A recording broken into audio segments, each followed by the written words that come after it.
मैं आपको बोलना चाहता हूं, आपको धोखा नहीं दे सकता है, धोखा नहीं दे सकता। ये प्रत्युत माणिक्य बुबाकरा आपको धोखा नहीं दे सकता है, क्योंकि हमको इतना प्यार मिला है आपसे। आपके लिए कुछ ना कुछ तो मैं करके जाऊंगा इस दुनिया से, कुछ ना कुछ। बाबा के लिए, जाति के लिए, तिप्रसा के लिए,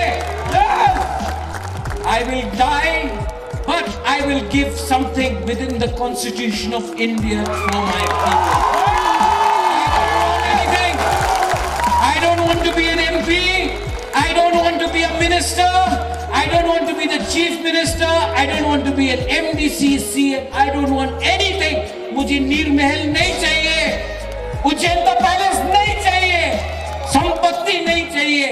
हमको अपना तिप्रसा को जस्टिस देना है, ये 70 साल का जस्टिस देना है।